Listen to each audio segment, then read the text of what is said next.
on this next question. Sean, would you sponsor legislation that will disallow Florida State House representatives and senators to be registered lobbyists while in office? Why or why not? Yes. Yeah, I don't understand how this happens either. You know, Florida's legislature is really good for lobbyists, and it's not really good for the people.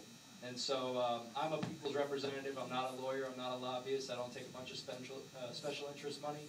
But I did endorse Americans for Prosperity because I believed in them. And so we need to make it really strict on elected officials, exactly what the rules are for ethics and disclosure and things of this nature. That's just my belief. I'm going to be very open and honest, and I hope that all the other candidates and the people in the state do the same. Thank you. I'll let you guys decide who wants to go next. Well, we've decided for you. I agree 100% with Sean. I don't think anyone should be a lobbyist while on the taxpayer's dime. I think if you want to be a lobbyist, that's fine. You can do it when you're home and you're not working for the taxpayer. But as long as you work for the taxpayer, you can't be a lobbyist. I totally disagree with that because it's a conflict of interest, I think, at the highest level. Well, I know Alex has this rule that I'm not allowed to mention my opponent because he's not here to defend himself. But if you don't know this, my opponent is a registered lobbyist and a sitting legislator for the last 4 years.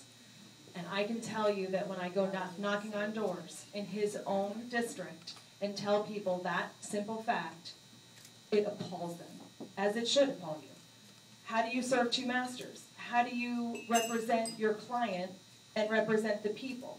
So we've got to clean this up. We've got to look at these people. We've got to be a little bit more transparent with, we've got to actually do more investigation ourselves. You know, we've got to look into who these people are. We keep electing the same people, and we expect different results, and we can't keep doing that. We have to look for candidates that we believe in, and then we have to help them get where they need to be to protect us in the government, because we need protecting. We need protecting from this government. There's too many people that are sucking the system dry, and they're really taking advantage of you, the American voter and the American citizen, and we've got to put a stop to it. So that's why I'm in this race. We're going to put a stop to this. Thank you. Can I keep the microphone for that more, or one of you can answer this first? This is the next question. This is under Constitution and sovereignty. Will you uphold and enforce the Constitution as the supreme law of the land, giving no exception to any people group or entity such as Sharia law? Why and why not? Absolutely. You hold the Constitution as the supreme law of the land. That's what it is. There's nothing for it. That is the law. If I am elected to the Florida House, I would sponsor legislation to prevent any other law from being considered, especially Sharia law. I think that's absolutely crazy.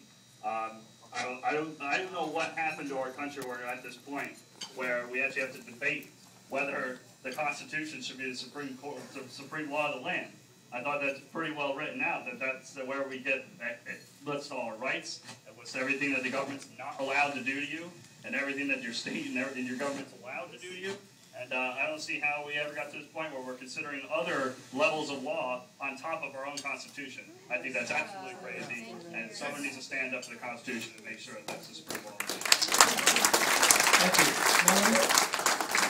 Well, I keep my handy-dandy, I think you guys provided me one of these, and I have one in every bag. I keep this with me all the time. And you know, it used to be that you kept this with you as a reminder of your rights as a citizen. Now I keep it to defend myself, to defend what we stand for.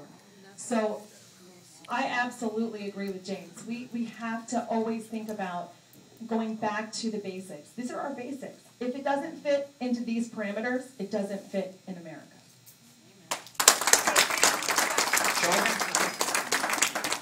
Yes, we definitely need to also take careful accounting of the people that are making this an issue. I don't understand how Sharia law got this intense in our country with the opposition to our Constitution.